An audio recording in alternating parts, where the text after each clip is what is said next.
The first year of an administration can be rocky, but according to the Wall Street Journal, the Trump White House may have had a more difficult one than most. This administration reportedly had a 34% turnover rate, the highest in decades. And as a new Axios report details, we could see even more reshuffling in the new year. Chip Reid reports on what else to expect from the Trump presidency in 2018.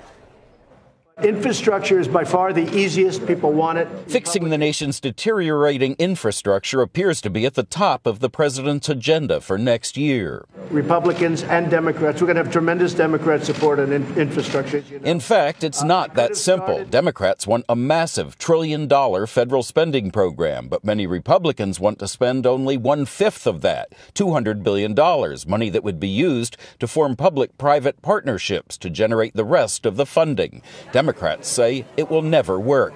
Reaching a compromise in an election year when the two sides are that far apart will not be easy. Yes, we can! Also high on both parties' agendas, finding a way to allow nearly 800,000 so-called dreamers, people who were brought to the U.S. as children, to remain here permanently. A law that protects them from deportation expires in March. Democrats say it's a moral imperative. They are Americans in every single important way but one, their paperwork. The president has made his personal feelings clear.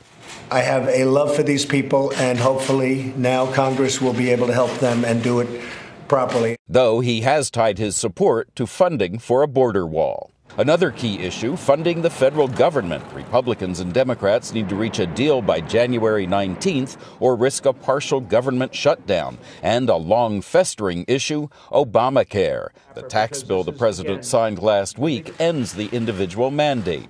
It ultimately leads to the end of Obamacare. But that's far from clear.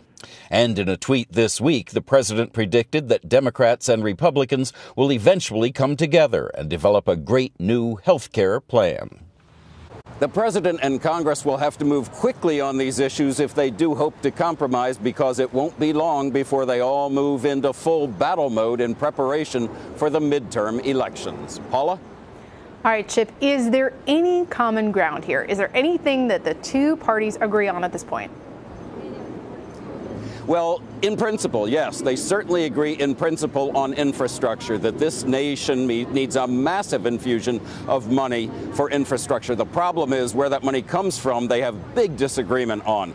The Democrats want $1 trillion in federal spending on it, kind of the traditional Democratic approach. The Republicans want a more corporate private business emphasis. They want only $200 billion of government money. That's 1/5 what the Democrats want. And they think they can then create these public-private partnerships with local governments and business that will generate the rest of the money. Democrats say that is nonsense. It's not going to work. Another issue where they agree in principle is on Dreamers. Both sides want to, not everybody in the Republican side, but all the Democrats and the president and Democratic leaders, Republican leaders, want these kids to be able to stay in the country. They were kids. They're no longer kids, most of them. But the problem is that Republicans, in exchange for that, they want some border security money, including money for the wall. And Democrats are going to have a real problem with that. So even though they really agree on the Dreamer issue, it's going to be real hard to reach a compromise on that, too. Yeah, it sounds like they have a little common ground there to work with, but it's going to be a lot of work. All right,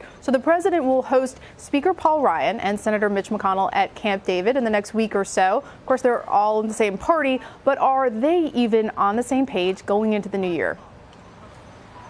Now, no, they're not. In fact, President Trump has made very clear that he would like to start with infrastructure. He calls it the easiest. He thinks he can get it done quickly. A lot of people think he's wrong because the Republicans and Democrats have dramatically different approaches. But that's what he wants to start with. Paul Ryan has made very clear he wants to start with entitlements, Medicare, Medicaid, and welfare reform. Even Mitch McConnell has said that's not a good idea, and President Trump has shown no indication that he wants to start with that. I would love to be a fly on the wall in the room when Paul Ryan makes his case for starting with entitlements instead of infrastructure up against the president and Mitch McConnell. Now, as you mentioned, this is all happening as lawmakers are gearing up for the midterms. So tell us, what kind of role will President Trump play in 2018 in the midterms? Well, he has made very clear he wants to play a huge role. I mean, where is President Trump the happiest? On the campaign trail.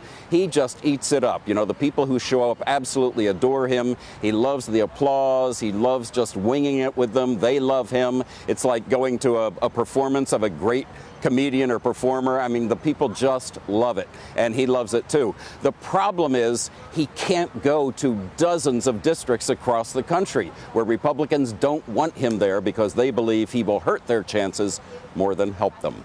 Paula? Chip Reid, no relation, in West Palm Beach, Florida. Thank you so much for being with us tonight. You bet.